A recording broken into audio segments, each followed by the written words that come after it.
అందరికీ నమస్కారం. జై శ్రీరామ్.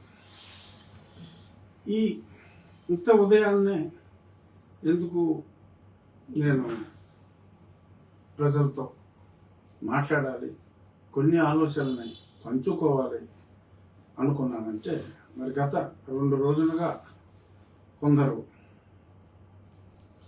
రాజ్యాంగాన్ని చాలా ఎక్కువగా అవపోసన పట్టినవారు ప్రజాప్రతినిధులు కూడా ఉన్నారు, తెలుగుదేశం పార్టీ నాయకులు ఉన్నారు. అంటే మా పార్టీ అంటే నేను ఈ పదవి రీత్యా కాస్త దూరంగా ఉండవలసిన అవసరం వచ్చింది కాబట్టి, బట్ నేను ఆ పార్టీ సభ్యుని కాబట్టి మా పార్టీ వాళ్ళే అని చెప్తున్నాను స్పెసిఫిక్గా. అంటే మా పార్టీ వాళ్ళు కూడా, అలాగే ఇంకొంతమంది పార్టీ పెట్టిన వాళ్ళు, చాచి చెప్పదప్ప తినవాళ్ళు, రాబోయే రోజుల్లో ఏ పార్టీకి వెళ్తారో తెలియకుండా మరి సొంత పార్టీ పెడతారో తెలియదు. వారు అందరినీ కూడా వారు చెప్తున్న కొన్ని మాటల్ని విశ్వసించే ప్రజలు ఎవరైనా ఉంటే, ఇది నేను వారికి చెప్పట్లేదు, నేను నీలి కుమారులకు కానీ వేరే వారికి కానీ ఇది చెప్పట్లేదు. వారి మాటలు విని ఎవరైనా ప్రభావితులైతే నా వెర్షన్ కూడా వినండి.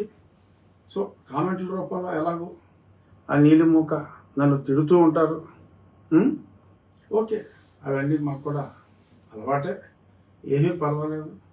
మీ తిట్లే ఆశీర్వాదాలుగా ఫీల్ అవుతా, ఇబ్బంది ఏమీ లేదు. కానీ చేరవలసిన వాళ్ళకి నమ్మినా నమ్మకపోయినా మీకంటూ ఒక మనస్సాక్షి అన్నది, మీకంటూ ఒక సాక్షి ఉంది, నేను కాదంటలా. అలాగే మీకంటూ ఒక మనస్సాక్షి కూడా ఉంది కనుక మరి వినండి, అర్థం చేసుకోగలిగితే అర్థం చేసుకోండి.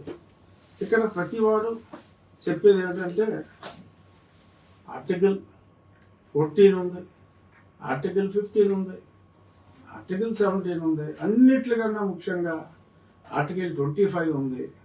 ఆర్టికల్ 25 ప్రకారం అది ఆర్టికల్ 25 ప్రకారం మతం మారే స్వేచ్ఛ రాజ్యాంగం ఇచ్చింది. రాజ్యాంగం మతం మారే స్వేచ్ఛ ఇచ్చినప్పుడు yes there ends the matter అని ఆ 25 చదివి వినిపించేస్తూ కౌలు చెప్తున్నాను. మరి రాజ్యాంగంలో ఇంకొన్ని అంశాలు ఇమిడి ఉన్నాయి. ఆ అంశాలనే ఇప్పుడు నేను ప్రస్తావించబోతున్నాను. చెర్రీ పికింగ్ లాగా నాకు నచ్చిందే నేను తీసుకుంటా, మిగిలిన రాజ్యాంగం నాకు సంబంధం లేదు అని కొంతమంది స్వయం ప్రకటిత మేధావులు.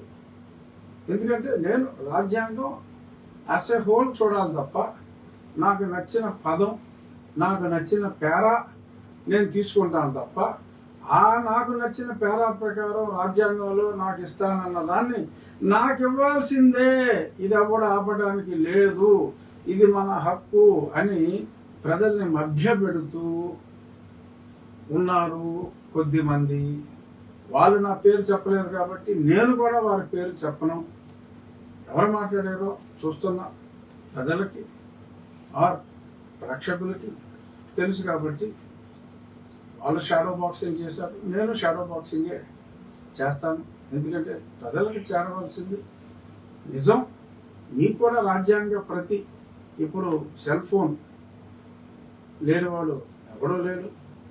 సో కాబట్టి మీరు సెల్ ఫోన్లో రాజ్యాంగం 14వ ఆర్టికల్ ఏముంది, అధికరణం అంటారు, ఆర్టికల్ 15 ఏముంది, 16, 17, తర్వాత 25, 341 గురించి కూడా వస్తా.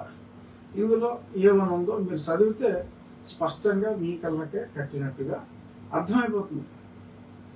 బైబిల్ చదువుతారు కదా, అలాగే ఇది కూడా చదవండి, అర్థమవుతుంది. వాళ్ళ మాటలు విని దయచేసి మోసపోవద్దు. ఎందుకంటే రాజ్యాంగం ప్రస్తుతం అందులో ఏముందో అది మార్పు అయ్యేంత వరకు అవుతుందో లేదో భగవంతుడికే తెలియదు. మార్పు అయ్యేంత వరకు దాన్ని ఫాలో అవ్వాల్సిన ఆవశ్యకత ప్రతి భారతీయుడి మీద ఉంది కనుక నేను చాలా స్పష్టంగా చెప్తున్నా. Article 14, the state shall not deny, state అంటే ఇక్కడ ఆంధ్ర రాష్ట్రం, తెలంగాణ రాష్ట్రం, తమిళనాడు కాదు, భారతదేశం. The state shall not deny to any person equality before the law or the equal protection of the laws within the territory of India. అది article 14 rejects any type of discrimination based on caste, race and religion and place of birth. నీ కులం బట్టి, నీ మతం బట్టి ఎటువంటి discrimination చేయటానికి వీల్లేదు అని ఇది ఈక్వాలిటీ బిఫోర్ లా అని చెప్తాను. అలాగే article 15లో prohibition of discrimination on grounds of religion, race, caste, sex and place of birth. The state shall not discriminate any citizen on the grounds only of religion, race, caste, sex, place of birth or any of them. No citizen shall on grounds only of religion, race, caste, sex, place of birth or any of them be subject to any disability, liability, restriction or condition with regard to access to shops, public restaurants, hotels and places of public entertainment, or the use of wells, tanks, bathing gardens, roads, places, public resort, maintained wholly or partly out of state funds or dedicated to use of general public. అంటే గతంలో కొన్ని దేవాలయాలకి కొందరిని రానిచ్చేవారు కాదు, కొన్ని ప్రదేశాలకి రానిచ్చేవారు కాదు. మరి గాంధీ గారు సౌత్ ఆఫ్రికాలో ఉన్నప్పుడు రైలు కూడా మరి బ్లాక్స్కి నాట్ అలౌడ్ అనే చట్టాలుంది. సో అటువంటివి ఏమీ లేకుండా భారత రాజ్యాంగం బ్రిటిష్ రాజ్యాంగంలో లేనిది భారత రాజ్యాంగంలో ఉన్నది చాలా స్పష్టంగా. ఎవరిని ఏ పబ్లిక్ ప్లేస్లో ఎటువంటి డిస్క్రిమినేషన్లో అతని కులాన్ని బట్టి, అతని మతాన్ని బట్టి చేయడానికి వీల్లేదు అని రాజ్యాంగంలో చాలా సుస్పష్టంగా తెలియజేశారు.